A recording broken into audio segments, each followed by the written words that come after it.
Hey, what's going on, people? This is Daryl the Tenchi, and I'm back for another TMNT Rant Rave review on this week's episode entitled Baxter's Gambit. So it starts out with Baxter Stockman and the other two henchmen, Fishface and Dog Pound, and a couple of foot ninjas, along with the turtles on the other side of the building. Basically, they're all spying on the crane droids. They found out that the crane droids acquired this ray gun that makes things implode. Not explode, implode, which implies that that when you shoot something, it breaks it down to its smallest little molecule and then pops it out of existence, like, So it's a very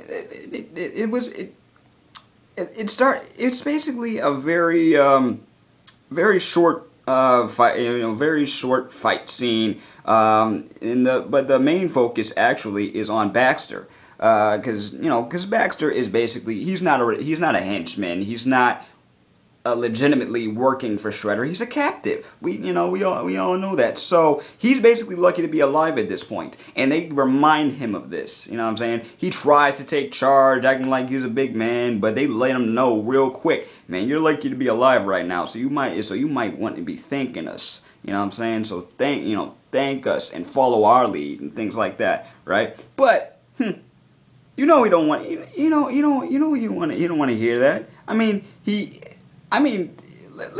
look at the facts here. Yes, he's a captive, but after all the stuff that he's done, basically giving Zever his legs and inventing that apparatus that's letting him be on land and helping out Shredder with with hacking and crap like that. I'm like, okay, yeah. You gotta watch out, because he may be a bumbling kind of timid dude, but he's a genius. He's a mad genius that has gone awry. I mean, shoot, when you first meet him, he's plotting revenge on those who felt that he felt did him wrong. So just keep your eye on him. And I guess they already know that, since they're basically treating him like the redheaded stepchild of the group. So anyway, after that plan goes awry, after a very nice short fight scene involving everyone, he basically gets blamed by Fishface and Dog Pound for the plan not going well. Right? He gets left on a rooftop. They cut back to, after the intro, they cut back to the hideout of the Foot, and he blames himself. Like, they blame him, and then he takes it. They blame him, then he takes it, even though he really didn't do anything, So he's like, okay, I have a plan. I have another plan. It's a trap. It's a very elaborate trap. All I need are the henchmen to help me, right? So they help him out, but unbeknownst to them, they end up getting trapped. He's like, I am sick and tired of you two not respecting me. I don't make threats. You guys threaten me and all this stuff. So not only does he capture the turtles, but here's a little small twist. He gets Dog Pound and Fishface too, because he's really getting sick of being disrespected. And in that sense, I don't blame him.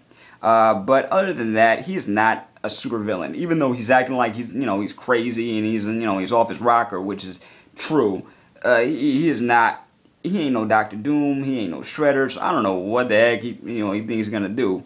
So getting him into this maze, which actually looks like something that he tore out of the Joker and or Riddler's playbook, because the way it's set up, it reminds me a lot of something I saw in the old 90s Batman series. Yeah, every time I watch that part, it just something having to do with that show pops in my head. I don't know. But so everyone is forced to basically work together, which is getting on Baxter Stockman's nerves, because they're not easily, but they're getting through all his all his traps and his explosions, lasers all around, things spinning and blades and all this. I'm like, okay, he was working on this for a long time, obviously, But I have to give him credit. It looked like it would, it looked like it would work, but we all know that it's not going to. On the flip side, we got a subplot involving April training with Splinter, and she loves the fact that she's getting to train with him and everything, but she wants a weapon, right? And they do like a nice small montage of her trying out different weapons. Like she's got a mace. They give her some sickles and stuff like that. I'm like, okay, this is nice. Even though those are dangerous weapons that no one in their right mind would actually give a 16-year-old, unless they're in a controlled environment. Well, okay, well it's Splinter, so yeah, she's safe. Anyway, I thought it was really cool how we saw how she handles some of these weapons, and basically it's the lesson there is you don't choose the weapon chooses you, right? She gets a little bit of a backstory of Splinter's family, and we find that Splinter thinks of her as like a surrogate daughter.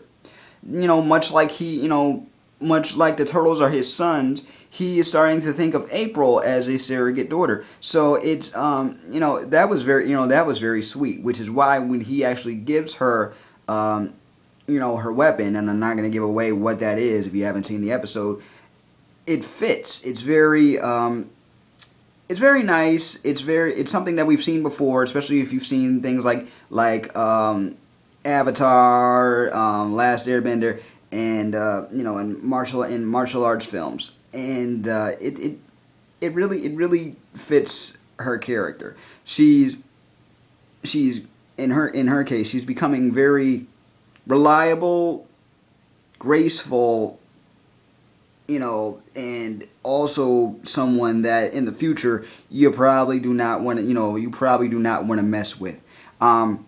So we have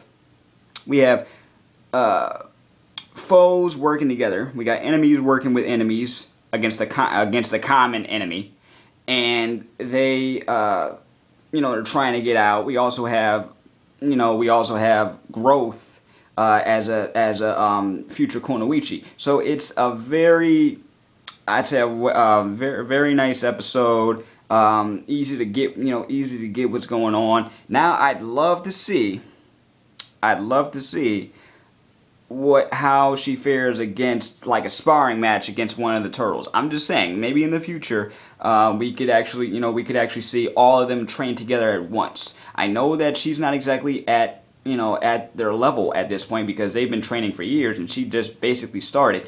But she's eventually going to have to go against an opponent. So who do you think is going to probably be April's first fight? And what do you think about Baxter Stockman's vendetta against the world, and his views on how mad he is, and the elaborate trap he set for the Turtles as well as the other henchmen? What do you think? And what do you think Shredder's going to do when he finds out about all this? I mean, really, there's a lot of questions that are bumbling around in my head after seeing this episode, because I watched it multiple times before I actually did this review, which is why it's late. But anyway, I digress. What do y'all think of this episode? What do y'all think of April's training montage? Her the weapon that she now has. What do you think of her and Splinter's kind of bond they got going on? And what do you think of Baxter Stockman's trap? I mean, really, that's almost supervillain status, but very cliche. But still, at the same time, it was a good episode. So what do y'all think? Alright. I'll catch you on the next video, on the next review, or whatever else I plan to do. And I'll catch you later. Leave a comment, video response, all that good stuff. Peace, love, and never be normal.